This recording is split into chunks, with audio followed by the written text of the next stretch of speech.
আসসালামু আলাইকুম, সবাই কেমন আছেন? অনেক দিন ধরে বর বলতেছিল তোমাদেরকে এক জায়গায় ঈদে ঘুরতে নিয়ে যাব।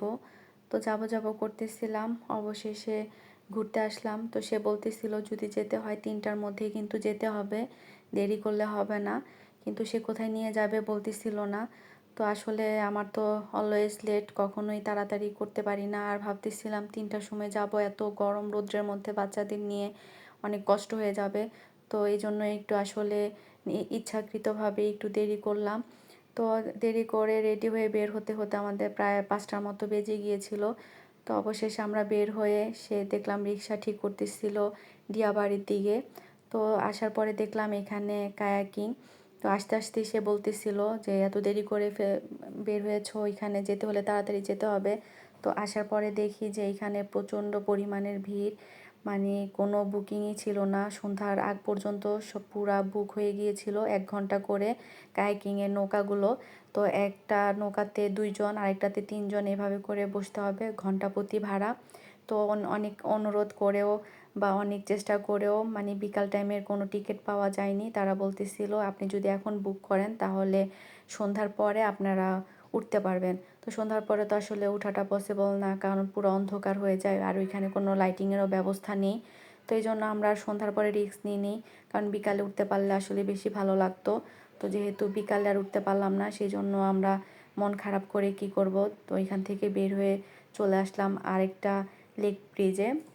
তো ভাবলাম যে এখানে কিছু রাইড বাচ্চাদের আছে, বা এখানে আমি দেখে গিয়েছিলাম এর আগেও যে নৌকা আছে বা একটা লেক আছে। আসার পর দেখলাম যে নৌকা আছে কিন্তু মানে মানুষ উঠাচ্ছিল না, বন্ধ। তো এখানে সবাই হাঁটতেই আছে, কারো কোনো কাজ নাই, কিছু নাই। আমরাও যেরকম হাঁটতেছি, মানুষও সবাই হাঁটতেছে। তো অনেক সবাই বেশিরভাগ ফ্যামিলি সহকারে আসছে। তো ঈদের যেহেতু ছুটি, সবাই ফ্যামিলি সহকারে ঘুরতে বের হয়েছিল। আর এত পরিমাণের ভিড় মানুষ ছিল, মানে আমি কখনো ভাবিনি যে এত মানুষ, এত ভিড় হবে। এই তো তারপর আমরা এদিক ওদিক দিয়ে একটু হাঁটাহাঁটি করতেছিলাম, আর হালকা একটু ভাজা পোড়া সবাই খাচ্ছিল। তো পরে ভাবতেছিলাম যে এখান থেকে আর কোথায় যাওয়া যায়, কি করা যায়।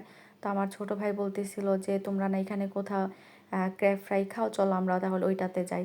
তো বললাম যে আচ্ছা, এখান থেকে তো বেশি দূরে না, ওইটাও দিয়াবাড়ির মধ্যেই পড়ে, তাহলে চলো এখানে যাই।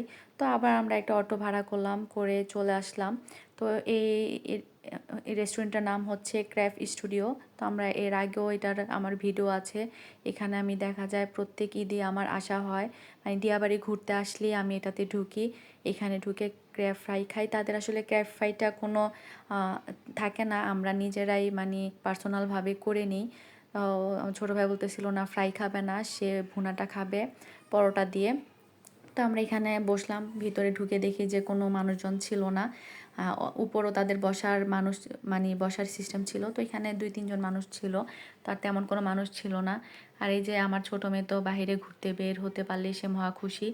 তো কি করার, ওইখানেও থেকেও আমাদের নিরাশ হয়ে বের হয়ে চলে আসতে হলো। ওইখানেও আজকে ক্র্যাব শেষ হয়ে গিয়েছিল তাদের, তারা ক্র্যাব দিতে পারবে না।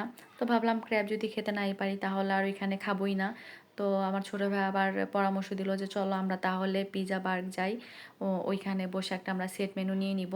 তো ভাবলাম ঠিক আছে, তাহলে ওইখানেই যাওয়া যাক। আর যেহেতু আমার এখানে কখনো আসাও হয়নি, তাহলে নতুন একটা অভিজ্ঞতা হবে। তো এই কারণে রাজি হয়ে গেলাম। ওইখান থেকে রিক্সা নিয়ে আমরা আবার এখানে চলে আসলাম, এটা 11 নম্বর সেক্টরের এদিকেই। তো পরে এখানে আমরা ঢুকলাম, ঢোকার পরেই আমি ভিডিও করতেছিলাম। ভিডিও করার পরে ওনারা বলতেছিল এখানে আসলে ভিডিও করা অ্যালাউ না।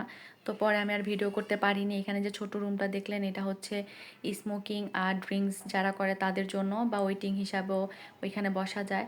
তো আমরা একটা সেট মেনু অর্ডার করলাম। এখানে সেট মেনুর মধ্যে ছিল ফ্রাইড রাইস, তারপরে ছিল চিকেন ললি, তারপরে ছিল চিকেন ভেজিটেবল একটা, আর ছিল হচ্ছে একটা পিৎজা। তো এই তো সবাই মিলে আসলে আমরা খাচ্ছিলাম। আর রাইসটা একটু ঝাল থাকার কারণে আমার ছোটো মেয়েটা খেতে পারতেছিল না, ও শুধু ড্রিঙ্কস খাচ্ছিল। এইদিকে আমার বড় মেয়ে বলতেছে মা খাবার অনেক মজা। হ্যাঁ, আসলে পিৎজা বার্গের খাবারটা অনেক মজা, আর তাদের ব্যবহার, তাদের ডিসিপ্লিন সব কিছু খুবই ভালো। আপনারা সবাই ঘুরে আসতে পারেন। তো আমার ভিডিও আছে এই পর্যন্ত, সবাই ভালো থাকবেন, আল্লাহ হাফেজ।